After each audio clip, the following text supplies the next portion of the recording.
చేసిన తప్పుని కప్పిపుచ్చుకోవడానికి వేరే మార్గం లేక ఇలాంటి ఒక థర్డ్ గ్రేడ్ కాన్సెప్ట్తో వచ్చారు. ముద్దాయి ఒక ఫిల్మ్ మేకర్, యువర్ ఆనర్. ఒక వీడియో షూట్ చేసి దాన్ని ఇక్కడ ప్రెజెంట్ చేసి అదే ఎవిడెన్స్ అంటున్నారు. ఇది 16th century కాదు, your honour. We are in the 21st century. ఇలాంటి ఒక విషయాన్ని మనం ఎవిడెన్స్ గా కోర్టులో ఎక్సెప్ట్ చేస్తే రేపు మళ్ళీ ఇంకొకడు ఎవడో నేనే అంబానీ, మళ్ళీ పుట్టాను, రిలయన్స్ ఆస్తి మొత్తం నాది అని వస్తాడు. But just to humbly remind the honourable court, your honour, hypnotherapy is not medically approved in India. Isn't it so, Professor? Yes, but it There isn't. So, Your Honor, I will conclude with two things. Hypnosis results ni oka case lo సాక్ష్యంగా తీసుకోలేము. And secondly, పునర్జన్మ ఒక మూఢ నమ్మకం. దానికి scientific proof లేదు. That'll be all, Your Honor. With that, I rest my case. Thank you. You may leave now, ma'am. Krishnamurthy గారు, మీ నుదుటి మీద ఏంటది? నిలువునా సార్? విష్ణు భక్తులైన మీకు ప్రత్యేకంగా గుర్తు చేయని అవసరం లేదు. శ్రీ మహావిష్ణువు తన 7వ పునర్జన్మలో రాముడిలా అయోధ్యలోనే జన్మించాడు. అక్కడ మేం గుడి కట్టుకుంటామంటే కట్టుకోమని సుప్రీంకోర్ట్ ఆఫ్ ఇండియా పర్మిషన్ ఇచ్చిందే గాని రాముడికి సైంటిఫిక్ ప్రూఫ్ ఏంటి అని అడగలేదు, యువర్ ఆనర్. మూఢనమ్మకమని కొట్టిపారేయలేదు. 1939లో శాంతిదేవిగా తిరిగి జన్మించిన లబ్ధిబాయి కేస్ దేశమంతటా సంచలనమైనప్పుడు అందులో నిజానిజాలు తెలుసుకోవాలని 15 మంది ఇంటెలెక్చువల్స్తో ఒక కమిషన్ వేసి విచారించారు. ఈ దేశంలోకెల్లా అతి గొప్ప లాయర్ మహాత్మా గాంధీ గారు. అంతే తప్ప అది మూఢనమ్మకమని సిగ్గుపడలేదు. ఇన్ఫ్యాక్ట్ శాంతిదేవి నిజంగానే పునర్జన్మ పొందారని ఆ కమిషన్ రిపోర్ట్ ఇచ్చింది. ఆ ఫోటోగ్రాఫ్స్ అండ్ డాక్యుమెంట్స్ మీకు అందజేస్తున్నాను.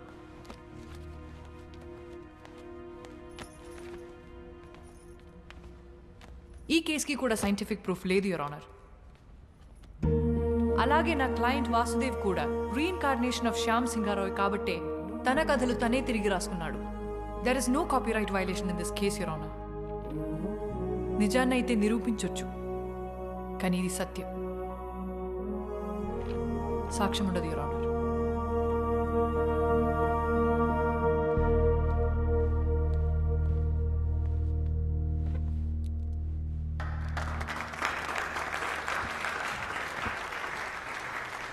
The final judgment is adjourned for tomorrow.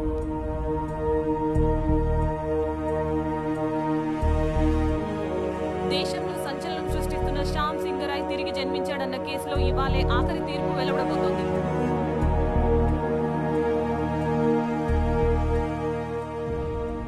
Lawyers ఇద్దరి వాదన విన్న తర్వాత సరైన లాజికల్ అండ్ సైంటిఫిక్ ఎవిడెన్స్ లేని కారణంగా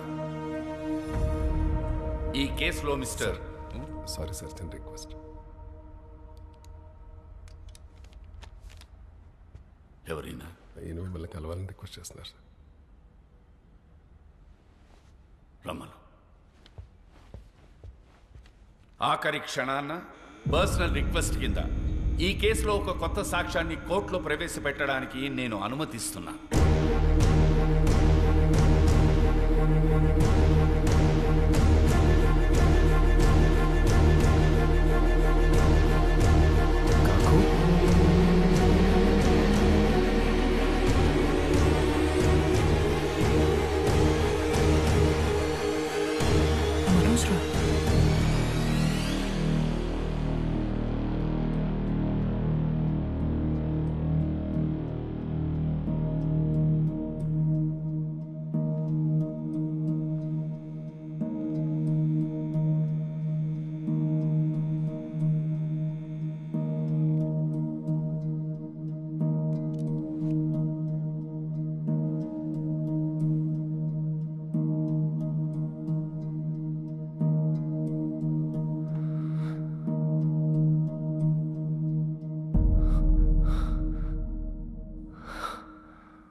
మిస్టర్ మనోజ్ సింగ్ రాయ్, చెప్పండి, ఈ కేసులో మీరేం చెప్పదలుచుకున్నారు?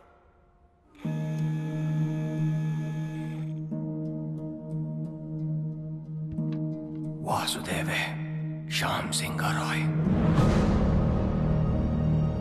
నా తమ్ముడు శ్యామ్ బాబు తిరిగి వాసుగా జన్మించాడని నేను నమ్ముతున్నాను, పూర్తిగా నమ్ముతున్నాను.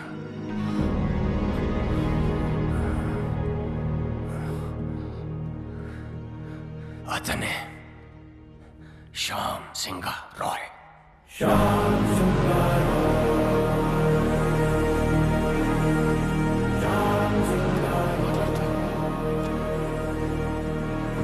Silence in the court, please. Please, thank you.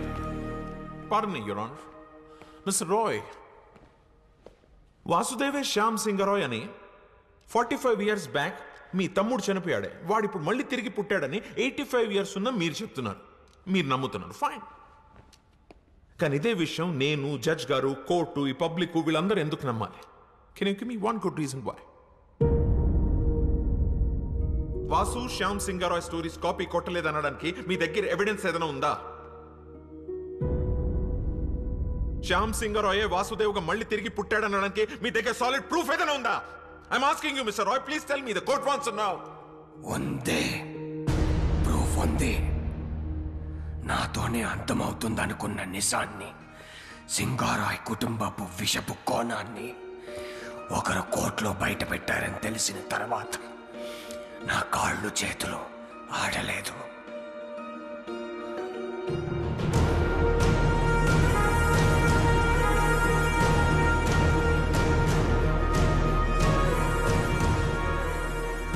Publish అయిన పుస్తకాలని, అందులో కథలను ఎవరైనా కాపీ కొట్టగలరు. కానీ ఇప్పటి వరకు పబ్లిష్ అవ్వని, నాకు మాత్రమే తెలిసిన ఒక షార్ట్ స్టోరీ, శ్యామ్ సింగ్ రాయ్ ప్రత్యేకంగా నాకు మాత్రమే ఇచ్చిన ఓ చిన్న కథని ఈ వాసుదేవ్ ఎలా షార్ట్ ఫిల్మ్ గా తీశాడు. తనకు ఆ కథ ఎవరిచ్చారు? ఒక చిన్న కథ. అసలు కథ ఏంటంటే, తనకి చిన్నప్పటి నుంచి పెయింటింగ్ అంటే ప్యాషన్.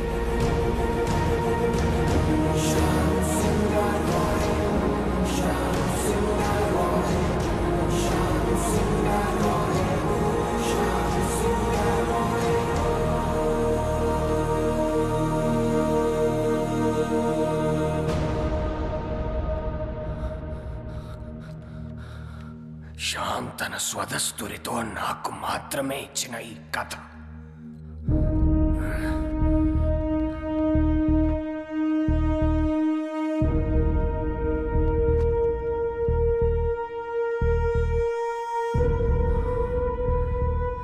అదే కథను షార్ట్ ఫిల్మ్ గా తీశాడు ఈ వాసుదేవ్. ఎలా?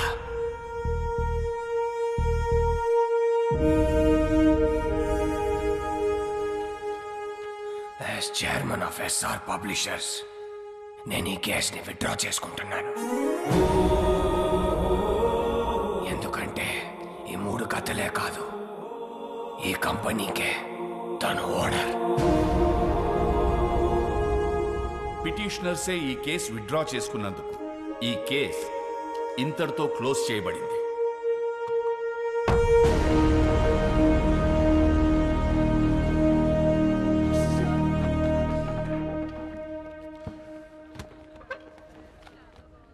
నేను ఓడిపోలేదు, కానీ నువ్వు గెలిచావు. Good job. I'll see you in court again.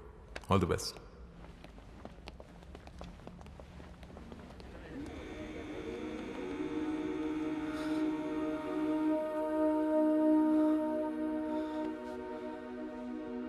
మన్ను,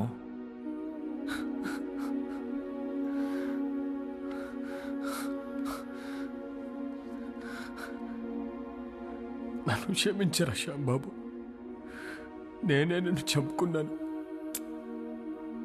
అన్నయ్యలు అంత పని చేస్తారని నిజంగా నాకు ఆ రోజు తెలియదురా. కానీ నువ్వు మొండోడివిరా, అందుకే మళ్ళీ జన్మించావు.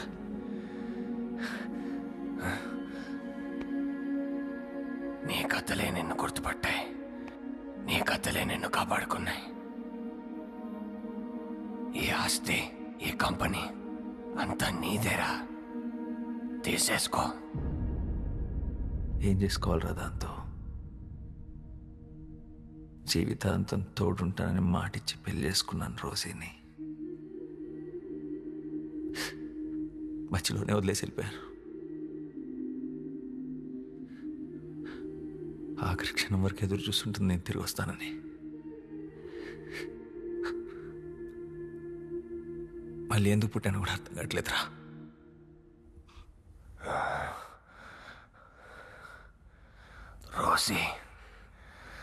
రోసి బ్రతికే ఉందిరా.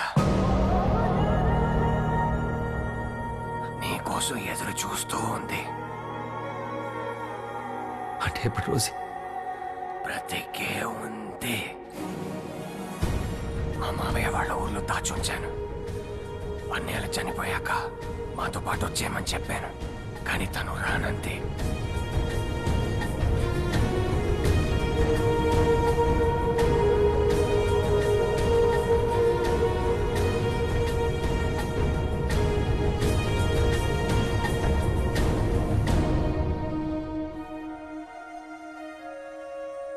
తన సంకల్పం గొప్పదిరా.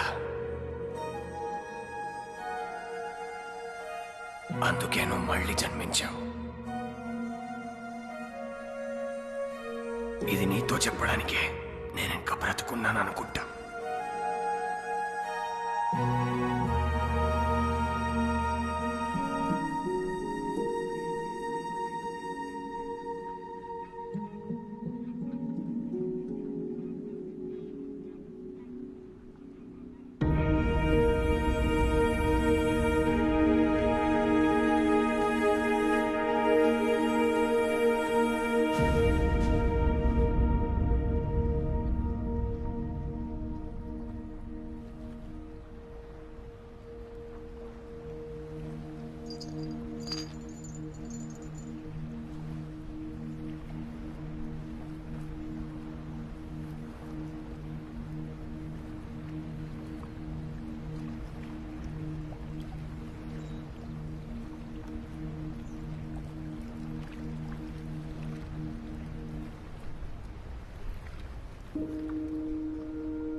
పరవశలీలను కాదని అనగలమా కథ కదిలే వరసన తమ ఎదలేం తడిసిన గత జన్మల పొడవున దాచిన దాహము ఇప్పుడే వీరికి పరిచయమా